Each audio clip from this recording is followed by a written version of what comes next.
Chapter 17. Uncle. When they pulled into the fairgrounds, they could hear music and see the Ferris wheel turning in the sky. They could smell the dust of the racetrack where the sprinkling cart had moistened it, and they could smell hamburgers frying and see balloons aloft. They could hear sheep blatting in their pens. An enormous voice over the loudspeaker said, "Attention, please. Will the owner of a Pontiac car, license number H2439, please move your car away from the fireworks shed?" "Can I have some money?" asked Fern. "Can I too?" asked Avery. "I'm going to win a doll by spinning a wheel, and it will stop at the right number," said Fern. "I'm going to steer a jet plane and make it bump into another one." "Can I have a balloon?" asked Fern. "Can I have a frozen custard and a cheeseburger and some raspberry soda pop?" asked Avery. "You children, be quiet until we've got the pig unloaded," said Mrs. Arable. "Let's let the children go off by themselves," suggested Mr. Arable. "The fair only comes once a year." Mr. Arable gave Fern 2 quarters and 2 dimes. He gave Avery 5 dimes and 4 nickels. "Now run along," he said, "and remember the money has to last all day. Don't spend it all the first few minutes. And be back here at the truck at noontime so we can have lunch together. And don't eat a lot of stuff that's going to make you sick to your stomachs." "And if you go on the swings," said Mrs. Arable, "you hang on tight.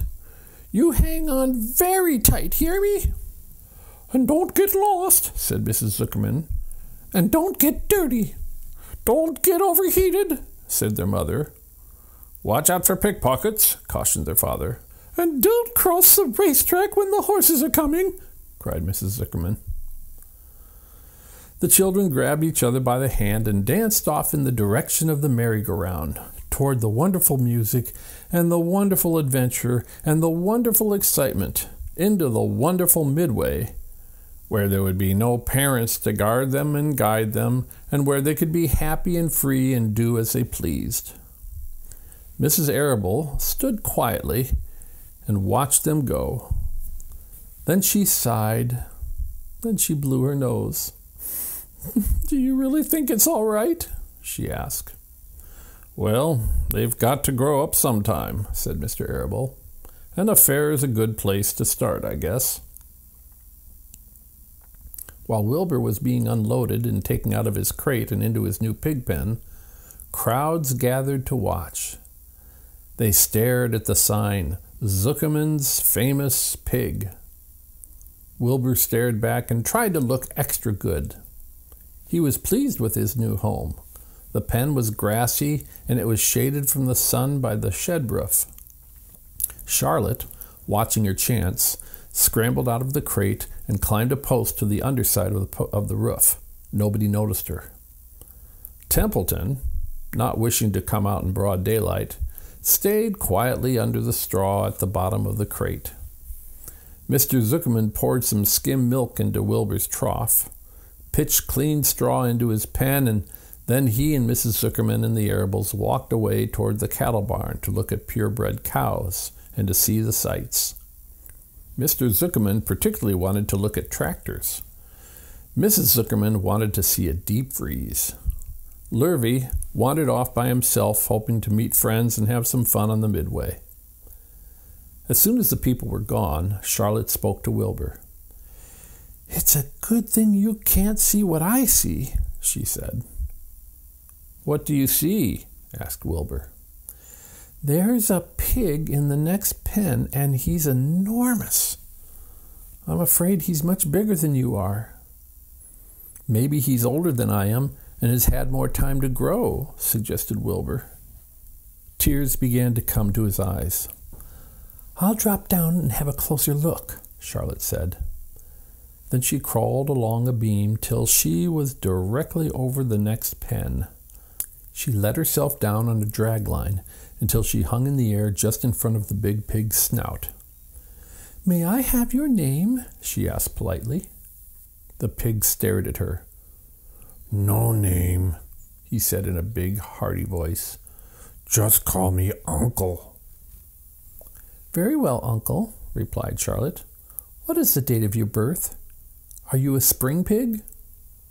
"Sure, I'm a spring pig," replied Uncle. "What did you think I was? A spring chicken? Ha ha! That's a good one, eh, sister?" "Mildly funny," said Charlotte. "I've heard funnier ones, though.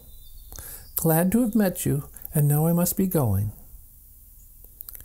She ascended slowly and returned to Wilbur's pen.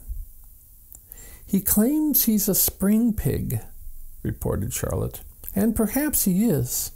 One thing is certain. He has a most unattractive personality.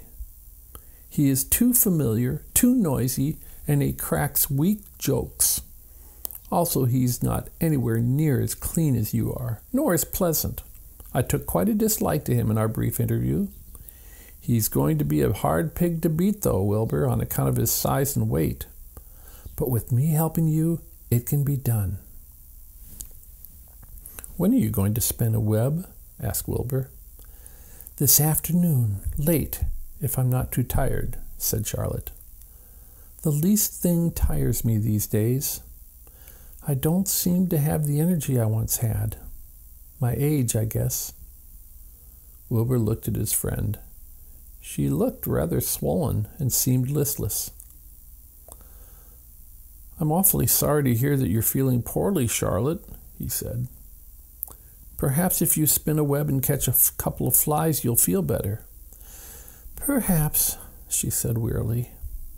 "But I feel like the end of a long day." Clinging upside down to the ceiling, she settled down for a nap, leaving Wilber very much worried. All morning people wandered past Wilbur's pen. Dozens and dozens of strangers stopped to stare at him and to admire his silky white coat, his curly tail, his kind and radiant expression. Then they would move on to the next pen where the bigger pig lay. Wilber heard several people make favorable comments about Uncle's great size. He couldn't help overhearing these remarks, and he couldn't help worrying. And now, with Charlotte not feeling well, he thought, "Oh dear." All morning Templeton slept quietly under the straw. The day grew fiercely hot. At noon, the Zuckermans and the Arabels returned to the pig pen. Then, a few minutes later, Fern and Avery showed up. Fern had a monkey doll in her arms and was eating Cracker Jack. Avery had a balloon tied to his ear and was chewing a candied apple. The children were hot and dirty. "Isn't it hot?" said Mrs. Arable. "It's terribly hot," said Mrs. Arable, fanning herself with an advertisement of a deep freeze. One by one, they climbed into the truck and opened lunch boxes. The sun beat down on everything. Nobody seemed hungry. "When are the judges going to decide about Wilber?" asked Mrs. Zuckerman.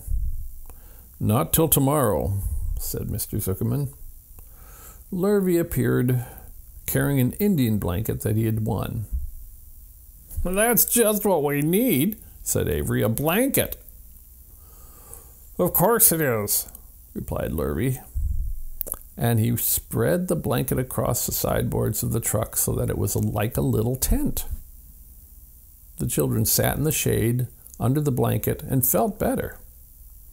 After lunch, they stretched out and fell asleep.